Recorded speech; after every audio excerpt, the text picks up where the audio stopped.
Watching movie previews or movie trailers can be an interesting experience because it can be the slightest thing in a trailer that I look at it and go, I have to see that movie just because of that moment. And for the movie We Bought the Zoo, that moment comes in a line spoken by Thomas Hayden Church in the trailer where he says, I like the animals, but I love the people.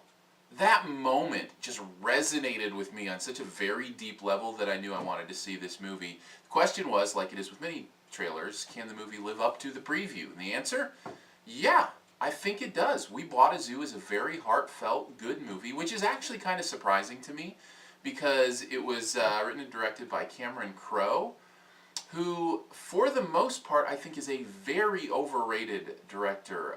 His movies are some of the most overrated movies, in my opinion, of all time. Jerry Maguire, I think, is completely overrated. Almost Famous, I know, Sacrilege, I think is overrated. It's not as good as many of my friends continue to tell me it is.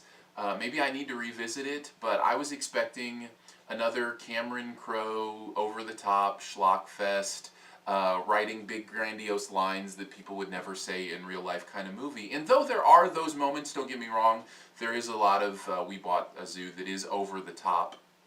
And like that, I bought into it this time. And I think a lot of that has to do with Matt Damon, with his performance, which is incredible in this movie, with the kids' performances in this movie.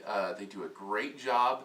There are three primary children in this movie, the little girl and then the teenage kind of the early teenage boy and the early teenage girl. All three of them do a great job with their roles. I was very impressed with them. And Thomas Hayden Church is so great in this movie as kind of the comic relief, older brother role that he plays. Just, it's really, really good. And then there's the topic. There's this idea of loss and tragedy and how you move on and how you let go. This movie at its core, I think, is about letting go and moving through life. And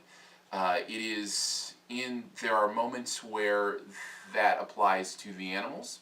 There are moments when that applies to the humans.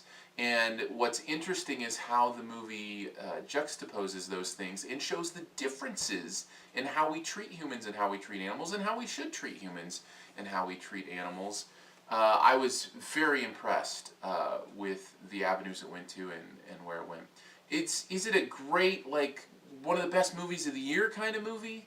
Probably not. I've seen several of those lately, and I wouldn't put it on the level of movies like that I've seen recently over this, like The Descendants or Mission Impossible or Tintin or some of those Hugo, some of those great movies I've seen recently.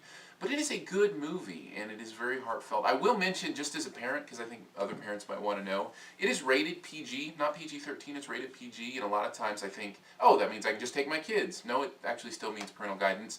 It's actually a hard PG, if that makes any sense. There's quite a bit of language in there for a PG movie. I think it's the appropriate rating, technically, but just be aware in case you plan on taking your kids. But overall, for you, I think it's a fabulous movie, one that will move you in many ways, even if some of the moments are a little bit over the top, because they resonate so much and are so heartfelt. I think they'll hit home.